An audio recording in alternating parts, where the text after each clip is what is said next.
शुरुआत में हम देखते हैं कि कचरे पर एक मरा हुआ शरीर पड़ा हुआ है और उसके मुंह पर एक कौआ बैठा हुआ है। जैसे ही कौआ उसकी आंख पर हमला करने जाता है, वह मृत शरीर खड़ा हो जाता है। वह अपने पास रखे लाइटर से सिगरेट जलाकर पीने लगता है, लेकिन उसे महसूस होता है कि धुआं उसकी नाक से नहीं बल्कि शरीर के कई हिस्सों से निकल रहा है। डर के मारे वह अपनी शर्ट उठाता है और देखता है कि उसका पूरा शरीर जख्मी था, लेकिन इतनी चोटों के बाद भी वह जिंदा था। वह कुछ बोलने की कोशिश करता है, तभी हम नोटिस करते हैं कि उसकी आवाज ज़ोंबी जैसी हो गई थी और जब वह खुद को आईने में देखता है तो अपने चेहरे से डर जाता है। जब उसने अपना लाल नीला ज़ोंबी जैसा चेहरा देखा तो उसे समझते देर नहीं लगी कि वह एक ज़ोंबी बन चुका था और वह ऐसी जिंदगी नहीं जीना चाहता था। अब वह एक पहाड़ी से कूदकर खुद को खत्म करने की कोशिश करता है, लेकिन ज़ोंबी इतनी आसानी से नहीं मरते। गम में वह कई दिन एक गुफा में गुजार देता है और फिर एक दिन भूख की वजह से बेहोश हो जाता है। जब उसे होश आता है तो उसे पता चलता है कि उसने एक जिंदा खरगोश को कच्चा खा लिया था और यह सोचकर उसे घिन आती है। उसे समझ नहीं आ रहा था कि वह ज़ोंबी कैसे बना। यह सवाल उसे बहुत परेशान कर रहा था और इसका जवाब जानने के लिए उसे अपने अतीत का पता लगाना था, और यह काम सिर्फ इंसानों की दुनिया में ही हो सकता था। वह टेढ़ा मेढ़ा चलते हुए जंगल से बाहर निकलता है और एक शहर में आता है। वहां उसे एक लड़की की हुडी जमीन पर पड़ी मिलती है जिसे वह पहन लेता है। तभी वह लड़की भी अपनी हुडी ढूंढते हुए वहां पहुंचती है। ज़ोंबी जैसे ही उसे देखता है तो वह अपना चेहरा दूसरी तरफ कर लेता है और कुछ नहीं बोलता, क्योंकि उसे पता था कि अगर कोई उसकी ज़ोंबी जैसी आवाज सुन लेगा तो डर कर उसे मार देगा। ये लड़की एक क्राइम रिपोर्टर थी जिसका नाम सोनिया था। सोनिया कहती है, अगर तुम्हें हुडी चाहिए तो रख लो, पर प्लीज मेरी मोबाइल फोन लौटा दो जो इसकी पॉकेट में है। ज़ोंबी फोन लौटा देता है। सोनिया सोचती है कि शायद ये कोई गरीब लड़का है, इसीलिए वह उसे कुछ पैसे देने लगती है। अगले दिन जब फिर से ज़ोंबी को भूख लगती है तो वह पेड़ पर रखे अंडे चुराने के लिए पत्थर मारने की कोशिश करता है, लेकिन वह इतना कमजोर हो चुका था कि यह भी नहीं कर पाता। अंत में वह फिर से बेहोश हो जाता है। जब उसे फिर से होश आता है तो वह एक जिंदा जानवर खा रहा था और यह चीज उसे बहुत परेशान कर रही थी। वह एक जंगली ज़ोंबी नहीं बनना चाहता था और उसे अपने अतीत के बारे में भी पता लगाना था। इसके लिए उसे इंसानों के साथ घुलना मिलना जरूरी था, पर उसकी चाल और आवाज अभी भी इंसानों जैसी नहीं थी। इसलिए वह खुद को इंसान बनाने की ट्रेनिंग में लग जाता है। वह एक पुराने जिम में जाता है और ट्रेडमिल पर चलने की प्रैक्टिस करता है। शुरुआत में उसे बहुत परेशानी होती है, पर थोड़ी मेहनत के बाद वह इंसानों की तरह चलना सीख जाता है। फिर वह एक लकड़ी को मुंह में रखकर बोलने की प्रैक्टिस करता है। धीरे धीरे वह अक्षर साफ बोलने लगता है और अब उसकी आवाज भी इंसानों जैसी हो गई थी। एक किताब की मदद से वह चॉपस्टिक पकड़ना और खाने पीने का तरीका भी सीख लेता है। अब वह इंसानों जैसा बर्ताव करने लगा था। कपड़े भी वह शहर से चुरा लेता था और रहने के लिए उसने एक कब्रिस्तान को अपना घर बना लिया था। एक दिन वह देखता है कि एक आदमी ने दूसरे आदमी को मारकर पहाड़ी से नीचे गिरा दिया। ज़ोंबी भागकर उस आदमी के पास जाता है, ये देखने के लिए कि वह जिंदा है या मर चुका है। अभी वह आदमी जिंदा था। मरने से पहले वह ज़ोंबी को एक चाबी देता है और फिर मर जाता है। ज़ोंबी उसकी कब्र बनाता है और उसके बैग की तलाशी लेता है। बैग में एक विजिटिंग कार्ड मिलता है जिससे पता चलता है कि वह आदमी एक जासूस था जिसका नाम किम था। कार्ड पर उसके ऑफिस का पता भी लिखा था। अब ज़ोंबी तय करता है कि वह कुछ दिन वहीं रहेगा। जब वह ऑफिस में जाता है तो उसे लगता है कि यहाँ कई सालों से कोई नहीं आया, पर फ्रिज में बहुत सारा खाना था जिसे वह खाने की कोशिश करता है क्योंकि वह बहुत भूखा था। पर ज़ोंबी इंसानों का खाना नहीं पचा सकता था। रात में उसे बहुत उल्टी होती है। अब उसे समझ आ गया था कि वह सिर्फ कच्चा मांस ही खा सकता है। कच्चा मांस खरीदने के लिए उसे पैसों की जरूरत थी, इसलिए वह पिज्जा पैकिंग का काम करने लगता है। इसी दौरान डिटेक्टिव किम के फोन पर एक कॉल आती है। फोन पर एक कुत्ते को ढूंढने का मिशन दिया जा रहा था। पहले तो ज़ोंबी इस झमेले में नहीं पड़ना चाहता था, पर फिर वह सोचता है कि अगर मैं डिटेक्टिव किम की जगह काम करूंगा तो मुझे बहुत से लोगों से मिलने का मौका मिलेगा। इससे मुझे अपने अतीत का पता लगाने में आसानी होगी। सबसे पहले उसे अपना ज़ोंबी चेहरा छुपाना था। इसके लिए वह मेकअप करता है और डिटेक्टिव किम के कपड़े पहन लेता है। जब वह मिशन पर जाता है तो उसे पता चलता है कि जिस कुत्ते को ढूंढना था उसका मालिक एक छोटा बच्चा था जो उसे मजदूरी में सिर्फ एक पैसा देना चाहता था।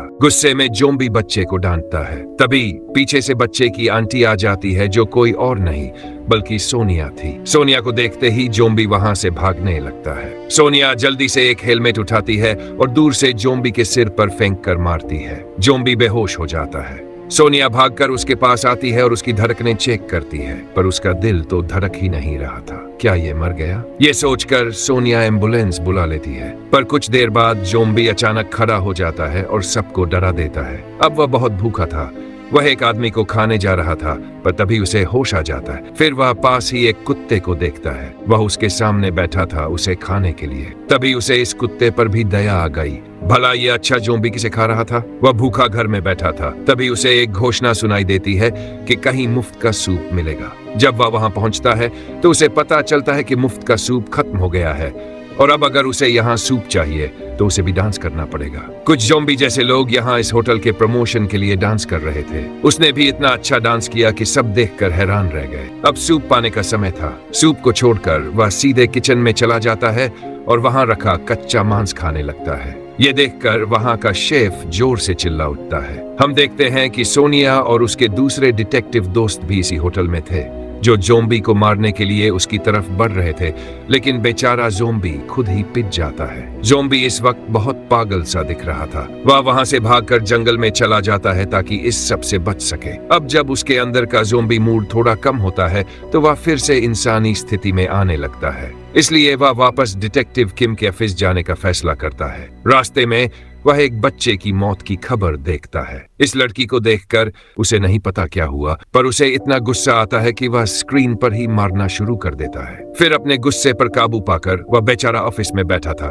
तभी डिटेक्टिव किम के घर की मालकिन वहां आती है। वह किराया मांगने आई थी। अब ज़ोंबी यहाँ रह रहा था तो उसे ही किराया देना था, इसलिए उसे पैसों की जरूरत थी। जब वह पैसे कमाने के बारे में सोच रहा था तो उसे याद आता है कि एक बार सोनिया उसके ऑफिस आई थी, क्योंकि सोनिया नहीं चाहती थी कि डिटेक्टिव किम, जो अब ज़ोंबी बन चुका था, उसके खिलाफ केस फाइल करे। वह एक सेटलमेंट एग्रीमेंट लेकर आई थी, लेकिन ज़ोंबी ने उस एग्रीमेंट को फाड़ दिया था। अब ज़ोंबी उसी एग्रीमेंट की तलाश कर रहा था और सोच रहा था कि अब मैं सोनिया से $1 लाख मांगूंगा, जिससे मेरी सारी समस्याएं हल हो जाएंगी। जब वह सोनिया से बात करने जा रहा था तो देखता है कि कोई सोनिया को किडनैप कर रहा है। हीरो की तरह ज़ोंबी उन किडनैपर्स की गाड़ी के आगे आ जाता है और सोनिया को चाहकर अपने ऑफिस ले आता है। यहाँ वह सोनिया से कहता है, तुमने उस दिन मेरे सिर पर हेलमेट मारा था, जिससे मुझे सिर में गंभीर चोट आई। इसी वजह से मैं अपना डिटेक्टिव काम अच्छे से नहीं कर पा रहा हूँ। अब मुझे सेटलमेंट के तौर पर $1 लाख चाहिए। यह सुनकर सोनिया उदास चेहरा बनाती है और कहती है, मेरे पास पैसे नहीं है। अगर तुम चाहो तो मैं तुम्हारी असिस्टेंट बनकर तुम्हारा सारा काम बिना पैसे के कर सकती हूँ। ये सब सुनने के बाद वह सोनिया से कहता है कि उठो और बाहर जाओ। इससे पहले कि वह सोनिया को घर से बाहर निकालता, डिटेक्टिव किम का एक पुराना क्लाइंट वहां आता है। वह एक बड़ी अभिनेत्री थी जो अपनी बेटी को ढूंढना चाहती थी और इसके लिए वह डिटेक्टिव किम, जो अब ज़ोंबी था, की मदद लेने आई थी। इस काम के बदले वह उसे भारी रकम भी दे रही थी। इससे पहले कि ज़ोंबी उसे कोई जवाब देता, सोनिया बीच में बोल पड़ती है, ठीक है, हम आपके लिए ये काम करेंगे। अब सोनिया उससे कुछ जरूरी सवाल पूछती है, जैसे आपने अपनी बेटी को आखिरी बार कहाँ देखा था, तब उसकी रुचि क्या थी, ताकि वह उसे आसानी से ढूंढ सके। सोनिया खुद एक क्राइम रिपोर्टर थी, इसलिए उसे इन सब चीजों का थोड़ा अनुभव था। ज़ोंबी, जो सोनिया के बगल में बैठा था, वह ये समझ जाता है कि अगर उसे डिटेक्टिव के इस काम से पैसे कमाने हैं तो उसे सोनिया की जरूरत होगी। इसलिए आखिरकार वह सोनिया को अपनी असिस्टेंट बनाने के लिए तैयार हो जाता है। सोनिया अपनी जांच शुरू करती है और उसे एक मेडिटेशन सेंटर पर शक होता है। दिन में यहाँ सब कुछ ठीक लगता है, लेकिन रात में हम देखते हैं कि एक कल्ट ग्रुप इस मेडिटेशन सेंटर के सभी बच्चों को अपने कल्ट ग्रुप का हिस्सा बनाने के लिए उनके साथ कुछ केमिकल पदार्थों का इस्तेमाल करता है और उनसे काम करवाता है। ये सब रोकने के लिए सोनिया एक ड्रम में बैठकर इस सेंटर में रात को घुसती है। यहाँ उसे वही लड़की मिलती है जिसे वह ढूंढ रही थी, यानी उस अभिनेत्री की बेटी। जब सोनिया इस लड़की को लेकर सेंटर से बाहर निकल रही थी, तभी उसने कल्ट लीडर को देख लिया, जिसने ये समझ लिया कि सोनिया को अब सारी सच्चाई पता चल गई है। उसका आदमी सोनिया को पकड़ने और मारने वाला था, लेकिन तभी पीछे से ज़ोंबी कार्ड्स को चाकू की तरह इस्तेमाल करके उस आदमी को मार देता है। इसके बाद कल्ट लीडर सोनिया को अपनी तेज छड़ी से मारने ही वाला था, लेकिन समय रहते जोम्बी दोनों के बीच आ जाता है, जिससे सोनिया बच जाती है। वह तेज छड़ी जोम्बी के पेट में घुस जाती है, लेकिन जोम्बी को कोई दर्द महसूस नहीं होता। वह गुस्से में कल्ट लीडर की गर्दन पकड़कर उसे मारने ही वाला था। तभी सोनिया जोर से चिल्लाती है और उसे रोक देती है। थोड़ी ही देर में हम देखते हैं कि कल्ट लीडर को पुलिस ने पकड़ लिया। आखिरकार सोनिया और जोम्बी ने अपना मिशन पूरा कर लिया था। जब सोनिया जोम्बी को बधाई देने के लिए उसके घर आती है, तो उसे जोम्बी बिना कपड़ों के देखकर डर लग जाता है, क्योंकि उसके शरीर में बड़े बड़े छेद थे। ये कैसे हो सकता है? क्या वह सोच रही थी कि डिटेक्टिव किम वास्तव में एक जोम्बी है? सोनिया जल्दी से अपना लैपटॉप खोलती है और जोम्बीज के बारे में सर्च करना शुरू कर देती है। यहीं पर सोनिया का भाई उसे बताता है कि वास्तव में इस दुनिया में जोम्बीज होते हैं। अब सोनिया को कुछ पुरानी बातें याद आती है। उसे समझ आता है कि जब उसने उस दिन जोम्बी के सिर पर हेलमेट मारा था, बट तब उसे उसकी दिल की धड़कन क्यों नहीं सुनाई दी, और कैसे उसने सोनिया को बचाने के लिए कल्ट लीडर के हमले को सहन कर लिया, फिर भी उसे कोई चोट नहीं लगी। उसे चोट नहीं लगी क्योंकि वह जोम्बी था। वह ये बात अपने भाई को बताती है, लेकिन उसका भाई इस पर बिल्कुल विश्वास नहीं करता। अब सोनिया पूरी तरह से सावधानी बरतते हुए जोम्बी के घर जाती है। यहाँ वह जोम्बी से कहती है कि जो भी काम मैंने तुम्हारे लिए किया है, तुम मुझे मेरे पैसे ठीक से दे दो और मैं यहाँ से चली जाऊंगी। जोम्बी पैसे लेने के लिए उठता है। इसी बीच सोनिया को तेज पेट दर्द होता है और वह वहीं गिर जाती है। सोनिया को लगा कि यह जोम्बी उसे खाने वाला है, लेकिन जोम्बी उसे अस्पताल ले आया था। होश में आने के बाद जब सोनिया खुद को जिंदा पाती है, तो उसे समझ आता है कि वह एक अच्छा जोम्बी है जो इंसानों को नहीं खाता, और अब वह जोम्बी की मदद करने का फैसला करती है। क्योंकि जोम्बी अपने अतीत के बारे में जानना चाहता था, सोनिया उससे कुछ सवाल पूछती है, जैसे जब तुम पहली बार जोम्बी के रूप में होश में आए, तब तुम्हारे पास क्या था? जोम्बी सोनिया को वही लाइटर देता है या जिससे उसने कहानी के पहले सीन में सिगरेट जलाई थी। सोनिया को एक जोम्बी की घड़ी भी दी गई थी। वह इन सभी चीजों को सोशल मीडिया पर पोस्ट करती है और कहती है कि अगर किसी को इन चीजों के बारे में कुछ भी पता हो तो मुझसे संपर्क करें। इसके बाद उसे एक आदमी का फोन आता है जो कहता है कि उसे इस लाइटर के बारे में जानकारी है। वह मिलने के लिए एक खास जगह बुलाता है, लेकिन बहुत देर तक वह आदमी वहां नहीं आता। यहीं पर उसकी मुलाकात एक आदमी से होती है। इस आदमी का नाम सीन है और सोनिया उसे पहले से जानती थी। कुछ समय पहले जिस लड़की की हत्या की खबर जोम्बी ने देखी थी, वह उसी हत्या का चश्मदीद गवाह था। इसके पहले कि वह उसे कुछ बात करता, उसे फोन आता है और पता चलता है कि उसकी मां कहीं खो गई है। इस बूढ़ी औरत को ढूंढने की जिम्मेदारी जोम्बी और सोनिया लेते हैं। उन्हें इस औरत को ढूंढने में काफी मेहनत करनी पड़ती है। आखिरकार वे उसे पास के पहाड़ों में ढूंढ लेते हैं। इससे पहले कि सोनिया उस औरत को बचाकर वहां से ले जाती, एक जंगली सूअर सोनिया के सामने आ जाता है जो बहुत ताकतवर था। वह सोनिया पर हमला करने ही वाला था कि फिर से जोम्बी उसे बचाने के लिए आ जाता है। जोम्बी ने सोनिया को बचा लिया, लेकिन अब उसे इस जंगली सूअर से लड़ना था। शायद उसने अभी तक इस सूअर की ताकत को कम समझा था। सूअर ने उसे इधर उधर फेंक दिया। गुस्से में जोम्बी एक चट्टान पर खड़ा होकर कुछ सोचता है और सूअर को बुलाता है। जैसे ही सूअर उसकी ओर बढ़ता है, जोम्बी एक तरफ हट जाता है, जिससे सूअर खाई में गिर जाता है। लेकिन दुर्भाग्य से गिरते हुए सूअर ने जोम्बी को भी पकड़ लिया। ये देखकर सोनिया डर जाती है कि शायद जोम्बी भी मर गया,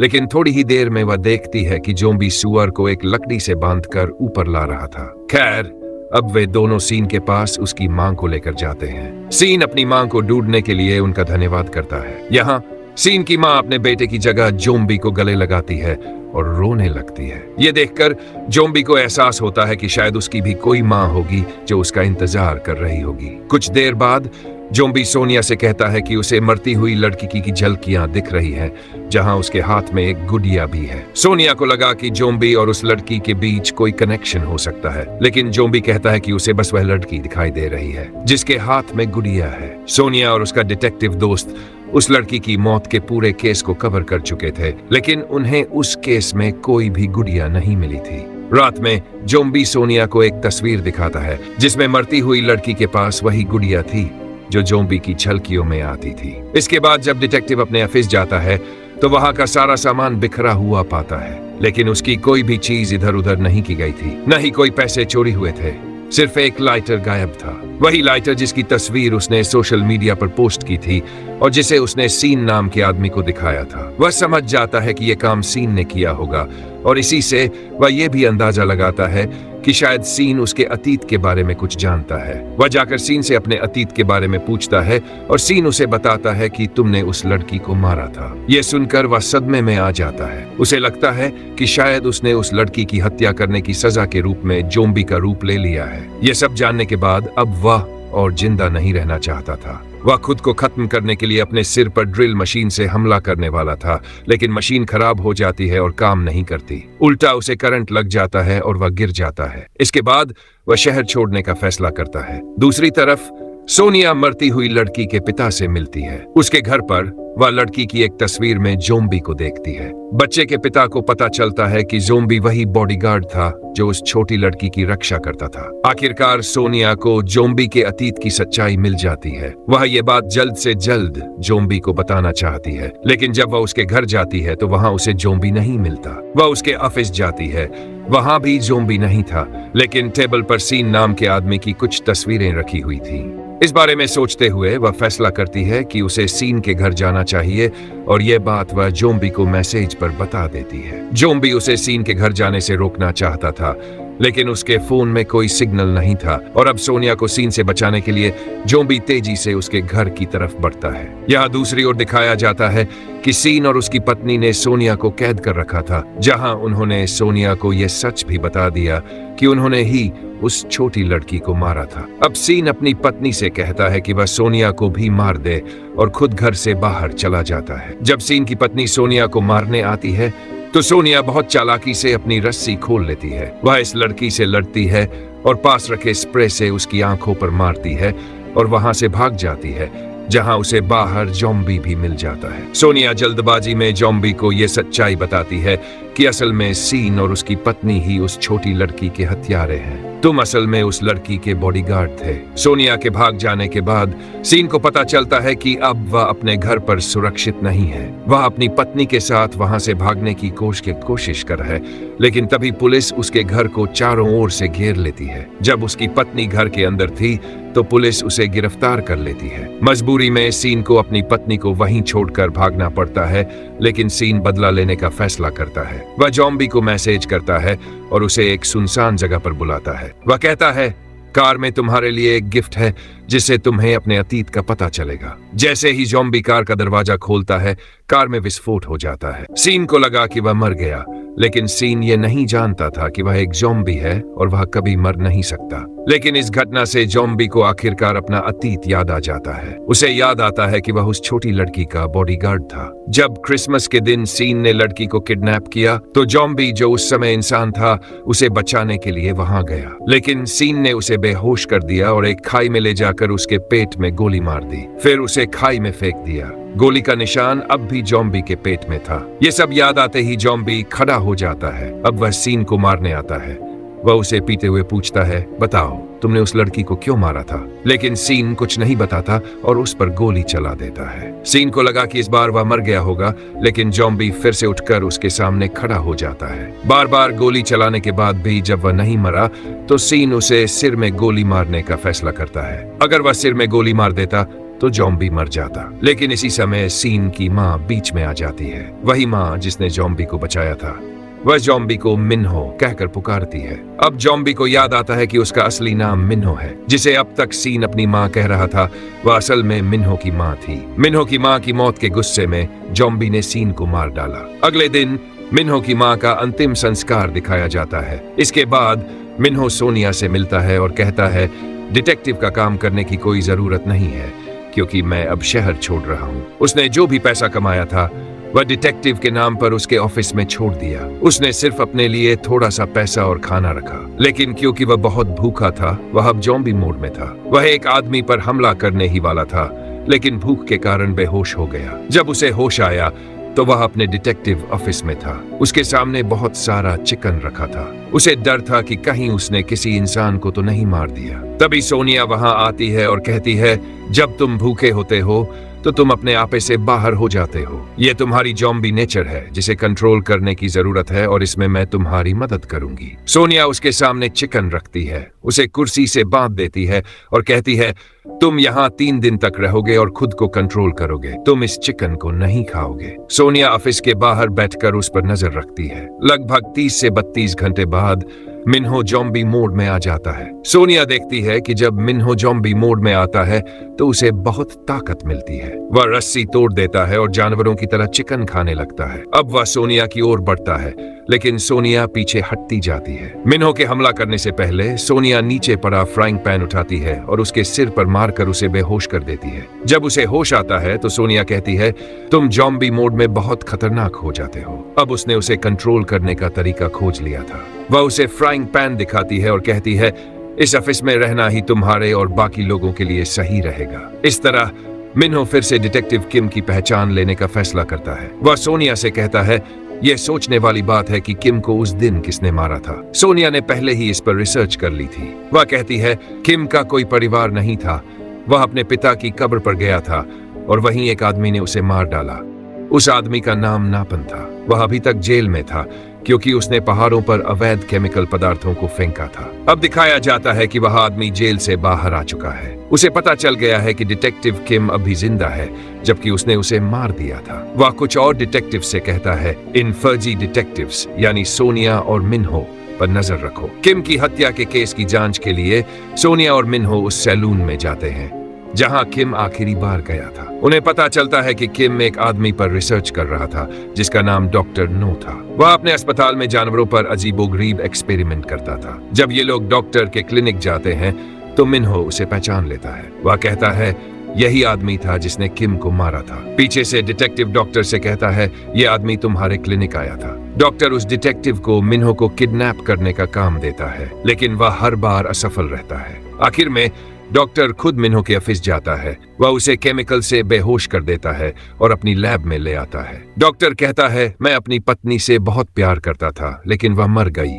मैंने एक दवा बनाई जिससे वह जिंदा हुई पर एक ज़ॉम्बी बन गई। यहाँ दिखाया जाता है कि सोनिया मिन्हो की लोकेशन ट्रेस करती है और डॉक्टर नो के क्लिनिक पहुंचती है, लेकिन क्लिनिक बंद था। वह नोटिस करती है कि जब बिजली का मीटर चल रहा होता है तो इसका मतलब है कि अंदर कोई मौजूद है। फिर सोनिया डॉक्टर नो के क्लिनिक के अंदर जाती है और उस लैब तक पहुंचती है जहां डॉक्टर नो ने अपनी ज़ॉम्बी पत्नी को मिन्हो के साथ रखा हुआ था। वहां वे डिटेक्टिव भी थे जिनके माध्यम से डॉक्टर नो मिन्हो और सोनिया पर नजर रखता था। असल में उन्हें भी डॉक्टर नो की पत्नी के ज़ॉम्बी बनने के बारे में पता चल गया था। इसी कारण डॉक्टर नो ने उन्हें यहाँ बांध कर रखा था। सोनिया सबसे पहले उन दोनों को खोलती है और फिर मिन्हो की रस्सी खोलने के लिए आगे बढ़ती है। इसी बीच डॉक्टर नो की ज़ॉम्बी पत्नी उठ खड़ी होती है, लेकिन इससे पहले कि वह सोनिया को कुछ कर पाती, एक बार फिर मिन्हो सोनिया को बचा लेता है। अब वह ज़ॉम्बियों की भाषा में डॉक्टर नो की पत्नी को कुछ समझाने की कोशिश कर रहा था, लेकिन तभी डॉक्टर नो एक बंदूक लेकर यहाँ आ जाता है। वह अपनी पत्नी से कहता है कि वह इन सभी को खा जाए और अब ज़ॉम्बी अन्य डिटेक्टिव्स पर हमला कर देता है। यहाँ मिन्हो डॉक्टर से बंदूक छीनने की कोशिश करता है और इस कोशिश में मिन्हो से गोली चल जाती है।